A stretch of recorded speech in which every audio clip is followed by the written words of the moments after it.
Welcome to a new year full of promise and mystery. Before I move forward into new topics this year, I want to take this time to reflect on topics I covered over the past year. I love collecting pediatric news stories because a lot of times a new study comes out and I read it and I'm like, yeah, exactly. Thank you for confirming what I already knew. I call those my news stories. It's the things that we as parents or me as a pediatrician already know from what we have experienced. These are the stories where we didn't actually need a research team to tell us something, but it's still really satisfying to see it in print. It's validating, especially when it's a topic that I've been talking about all year in my exam room, with my patients, with parents, or on this podcast. I also collect new studies that update something that I have covered. So that's what today's episode is. This is not an academic review, and it's definitely not comprehensive. It's basically a pediatrician's news roundup for parents who want to keep their finger on the pulse. So here is one of my favorite news stories of the year. It was a study linking loud video games to hearing loss. Apparently, brace yourself for this shocking revelation, when kids play video games at very loud volumes for long periods of time, their hearing is affected. The study found that sound levels during gaming often approached or exceeded safe exposure limits. And while that didn't make me rush home and take every headset in my house away from my kids, I was glad to have it on my radar. So while this isn't groundbreaking research, it reminds us that when we say to our kids, hey, maybe you should turn that down, now we have confirmation we're not just being old nags. We've got science behind us. Then there are the stories that make me smile because they're so, pediatric. I literally cut these out of the AAP news with scissors, actual scissors, like it was 1997. One was a safety alert about fake Labubu dolls posing a choking hazard to kids. Yes, please beware. And the other story was a reminder that salmonella infections can come from pet bearded dragons. I love these research studies and these news stories because they remind us that parenting is a mix of big existential worries and also very practical, specific hazards. You can read about screen time and anxiety 1 minute, and then the next minute you're saying, hey, please don't kiss the lizard. You never can be too cautious. I'm Dr. Wendy Hunter, and I'm the pediatrician next door. I'm that doctor friend you call for practical advice about your kids' health. I mix the science of medicine with the reality of parenting. So let's start with the latest breaking news about the question I hear more than any other in pediatrics. And that question is, why is my kid always sick? I want to say this right up front. If you feel like your child has had a runny nose or a cough basically since they started school, you're not imagining things. You're not being dramatic, and you are definitely not alone. Here's a new study that was published in the journal Pediatrics, and it confirms what parents and pediatricians have been saying for years. Young children carry more viruses than anyone else. The study followed more than 800 students and staff at a large Kansas City school district over the course of a whole respiratory season, from November to May. Families collected weekly nasal swabs, lots of fun, whether kids were sick or not, and they tracked symptoms during the whole time. And here's what they found. More than 85% of everyone in the study had at least one respiratory virus during the school year. But when researchers broke it down by age, the youngest kids, the ones in pre-K and elementary school, stood out clearly. They had the highest rates of virus detection, higher than middle schoolers, high schoolers, or, of course, the adults working in the buildings. In other words, the littlest kids weren't just getting sick more often, they were carrying and shedding viruses way more often, even when they weren't sick. Which brings me back to something I talked about in episode 128 last year. That was my back to school episode, and I talked about how to avoid sick days. Back to school season is basically the Super Bowl of viral transmission. It's a really exciting time for those viral buggers. The hardest part about preventing illness is that kids shed viruses before they have symptoms. So that sweet best friend who looks totally fine today, they might be spreading rhinovirus all over the classroom before they even have their first sniffle tomorrow. Now, that doesn't mean that you are powerless. We talked about that in episode 128 also. Simple things matter. Hand washing, keeping your nasal passages moist with either saline or xylitol sprays so viruses don't stick as easily. But I want to add one more layer here because this is where the science gets interesting.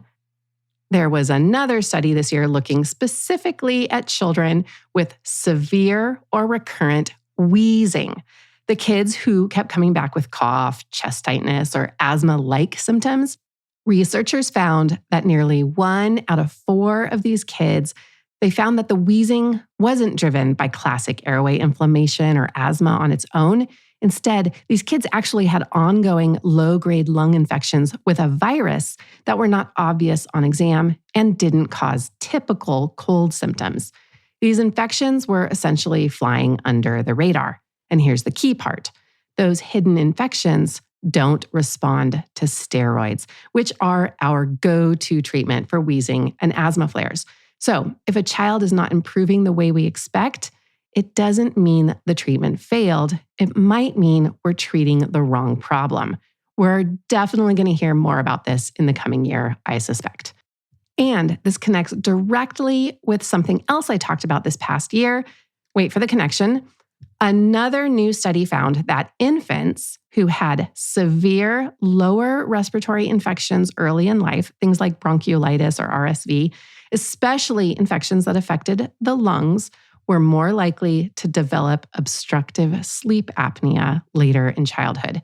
This gets back to episode 144 that I did, and that was called When is Snoring a Problem? Because it is a problem more often than parents think.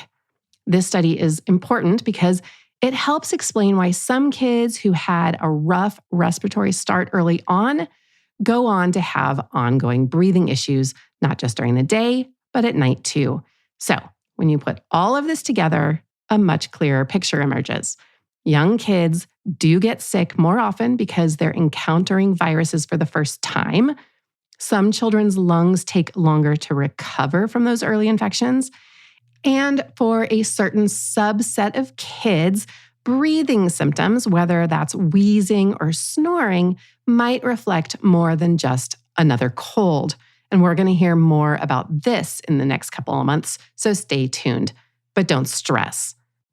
Most of the time when little kids get sick, it means their immune and respiratory systems are learning, changing, and most of the time getting stronger with every exposure.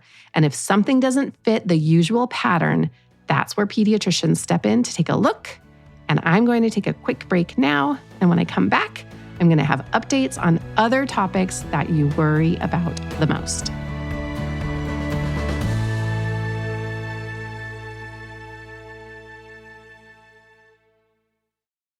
Every year around this time, people talk about New Year's resolutions. But instead of resolutions, I make a list of my values, and then I build simple rituals that support them. My best friend knows I do this, and this year she said her values are her home and her family, and that means new bedding. She's right. For me, the rooms I spend the most time in and that really shape how I feel are my bed and my bath. That's why this year, my reset started with Cozy Earth sheets and towels. I upgraded to Cozy Earth's Baja bedding set and transformed my bedroom. It's a complete matching set: sheets, duvet cover, quilt, coverlet, with this beautiful, calm design inspired by the Baja California landscape. It feels elevated, but inviting. Then there are Cozy Earth's Luxe bath towels. They're plush, absorbent, and they dry you off quickly. It's a small ritual, but stepping out of the shower and using a towel that feels this good changes how I start my day. When the holidays wind down, I need rest and the feeling that I'm ready to take on the new year. And that's exactly what Cozy Earth delivers: luxury comfort that makes home my best part of life. Plus, it's completely risk-free. Cozy Earth offers a 100-night sleep trial, so you can try it out and return it hassle-free. And everything comes with a 10-year warranty, because once you've experienced this level of comfort, you'll want it to last. Start the new year off right and give your home the luxury it deserves. And make home the best part of life. Head to cozyearth.com and use my code Dr. Wendy, DRWENDY, for up to 20% off. And if you get a post-purchase survey, be sure to mention you heard about Cozy Earth right here. Refresh your routines with comfort that makes every day feel like a new year.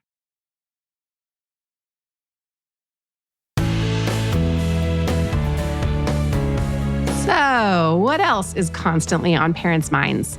How about screen time? Is anybody still battling that? I know you are, because this year, that anxiety showed up clearly in, you guessed it, data from new research studies.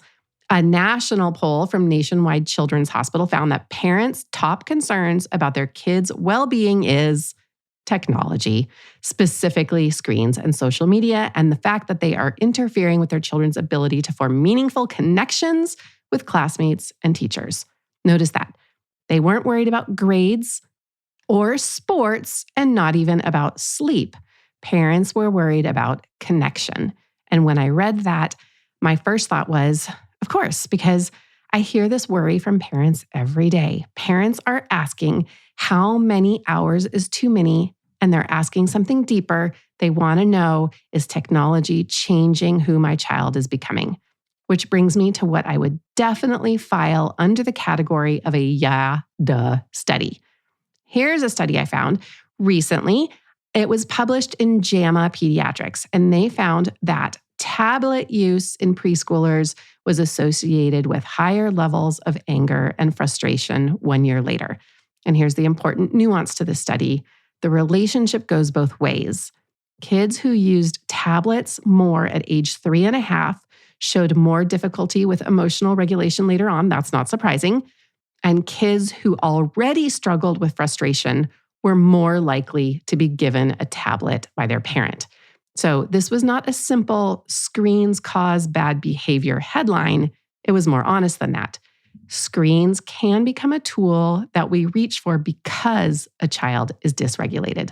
But over time, relying on screens can actually make it harder for kids to build the skills they need to regulate themselves. And here's the truth. Screens are not the villain. The real issue isn't the amount of time kids spend online. It's what screens are replacing. Are they replacing sleep? Are they replacing movement? Are they replacing face-to-face connection? If you listen to this show regularly, you'll remember I shared the story of a 3-year-old whose behavior looked really concerning for autism. And then we realized he was watching hours of the same show every day. And once screens were stopped, human interaction took over and everything changed. And it's not because screens are toxic, but kids' brains are wired to learn from people first. Kids need eye contact, they need back and forth conversation, and they need to be bored sometimes. And when screens become the primary way kids soothe themselves and entertain themselves and interact with the world, of course we're going to see more frustration and shorter attention spans and less emotional flexibility. I mean, duh, I see that in myself. What I appreciate about this year's screen time research overall is that it didn't try to scare parents. It didn't say ban the tablets. It didn't say screens ruin brains. Instead, it confirmed what many of us already sense. Connection is more important than anything. And that's why the strategies that I talked about back in episode 134 still hold up. So just remember, you're right. Sleep is non-negotiable.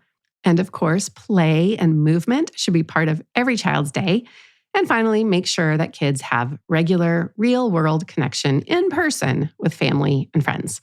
And if those pillars are solid, screen time is just one slice of a healthy childhood, and it's not the whole pie. So, if we're talking about what parents are most worried about and what news stories related to them, after illness and screens, I think the next thing I hear about is anxiety and depression. And that was one of the biggest themes of the year in the news, and it's something I have spent a lot of time on this season. In episode 138, that was the second episode I did with Natasha Bergert, we talked about anxiety in kids. And one of the big takeaways from that conversation was there is no single fix.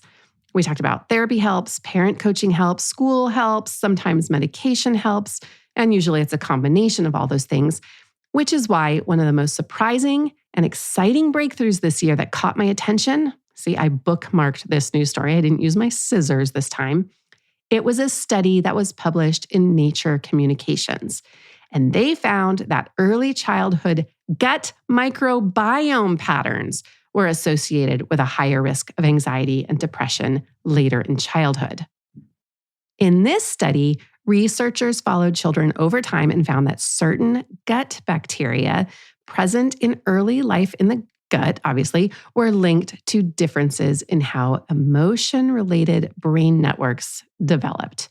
And those differences were associated with anxiety and depression years later. And while this doesn't mean that gut bacteria cause anxiety or depression, it does suggest that they play a role in how the brain's emotional circuits are wired early on. It's crazy. I love this study because it's exciting, obviously. It's also really humbling. It's exciting because it opens new doors and maybe new ways to think about mental health that go beyond willpower or personality. And it's humbling because it reminds us how much we do not know. I talked earlier this year about work that was being done at Persephone Biosciences, and they're looking at how targeted microbiome-based therapies might one day help support mental health. It's still really early, but this is one direction that science is moving. Mental health isn't just in the head, it's connected to the gut, the immune system, inflammation, stress, sleep, all of it. And that realization should make you feel really hopeful. Now, while we're talking about the gut and the brain, I want to take a little side trip here because this is where some of the most eye-opening news stories of 2025 live. This is a big pivot, but let's talk about energy drinks. I know it's on your mind. We now know and have known that kids should not drink them. And yeah, probably we shouldn't either. Yet poison control data that was just published, and it's from 2023, it shows that phone calls to poison control related to children consuming energy drinks rose by 20%. And what's really interesting about it is that the particularly sharp increase was in kids, ready, age 6 to 12. Yeah, 6 to 12-year-olds. We're talking about drinks that affect heart rate, blood pressure, sleep, anxiety, and yes, the gut-brain axis. So when we're wondering why a child feels jittery, irritable, anxious, or can't sleep, sometimes the answer isn't psychological, it's chemical. This is another reminder to me that what kids absorb intentionally or accidentally matters more than we realize. So, what are kids being exposed to besides energy drinks? And oftentimes it's without anyone realizing it. And how much do their exposures mean? I'll say this.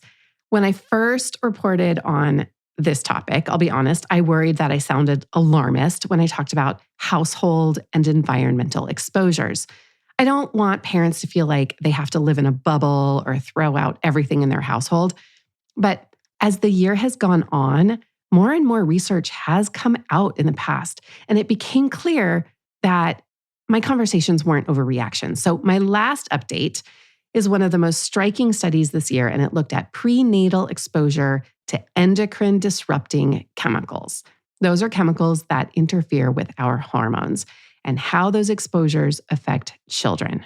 So, published in JAMA Network Open, this study followed children whose mothers were exposed during pregnancy to several common chemical families found in things like plastics, food packaging, personal care products, and household items. And what they found was quite concerning. Children with higher prenatal exposure had higher rates of metabolic syndrome in elementary school, meaning higher rates of obesity, insulin resistance, abnormal cholesterol, and other markers that increase lifelong risk for diabetes and heart disease. And they weren't subtle differences. Among the highest exposure group, 2/3 of the children were overweight or obese, and that was compared to a much smaller fraction in the low exposure group. And this is where I want to pause. This is not about blaming anyone for exposures that they didn't choose or couldn't control. These chemicals are everywhere. So it's about understanding that health doesn't start right at birth. It kind of starts before birth. And the environment that kids grow in does shape their biology in ways we're just starting to understand. So we need to advocate to protect ourselves and our kids. I've covered this a few times.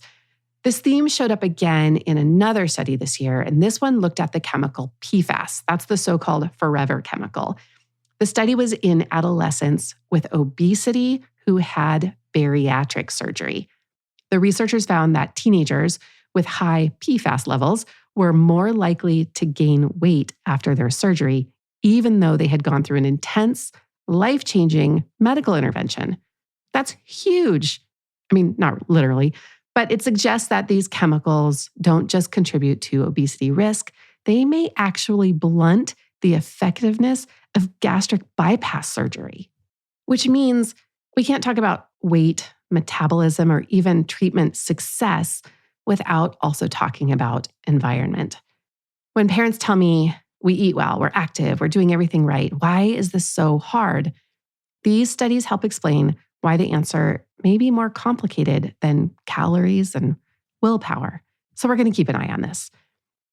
Then, in the middle of all this heavy news, pediatrics had one of its most interesting, encouraging, clarifying moments of the year, because one of the biggest stories to finally reach mainstream was something that we have been saying forever, and that is early peanut exposure helps prevent peanut allergy. This was not brand new science, but a huge study did come out this past year that showed clearly that introducing peanut early and regularly in infancy dramatically reduces the risk of developing peanut allergy, especially in kids who are at high risk because of their family. And I love this study for two reasons. First, it's empowering. It's a reminder that what we do matters and that small exposures at the right time can shape our kids' immune system in protective ways. And second, I like this because it balances the environmental conversation. Yeah, some exposures are harmful, but other exposures protect us and are necessary. Kids don't need a sterile world. They need a thoughtful one. So after a year like this, a year full of headlines about germs, screens, anxiety, chemicals, vaccine, and everything in between, I think it's fair to say this one thing. There is a lot of information out there, and not all of it is helpful. In fact, one of the most consistent themes of 2025 wasn't just new discoveries in children's health, it was how hard it has become for parents to know who to trust. And this creates anxiety instead of clarity. So let's stick to what our parent instincts tell us. You know your kids and you know your family better than anyone. Here's what you know. Young kids get sick a lot, and it's okay. Connection with other people matters a lot. Screens aren't evil. Balance is important. Mental health is complicated, and the early years matter. And most importantly, you do not have to do this alone. If there's one message I want you to take from this episode and from 2025, it's this. Your pediatrician can be your filter, not social media, not influencers, not someone yelling and mispronouncing medical terms into a microphone. You're raising your kids in a world that is loud, fast, and more complex than ever. And you don't have to get everything right. As we head into this new year, here's my wish for you. Give yourself some grace for yourself and for your kids, because you are doing better than you think. Thanks for spending this year with me. Thanks for listening, questioning, and learning alongside me. And if a headline stops you in your tracks in 2026, you know what to do. Bring it to the pediatrician next door. We'll sort it out together. For more from the Pediatrician Next Door, find me on the web at pediatriciannextdoorpodcast.com. If you've got a question about the weird things kids do, send an email to hello@pediatriciannextdoorpodcast.com for a chance to hear your voice on the show. I'm Dr. Wendy Hunter, and I'm the Pediatrician Next Door. This show is produced by Red Rock Music. Make sure to subscribe and leave a review wherever it is you're listening. I'll be back next time with more.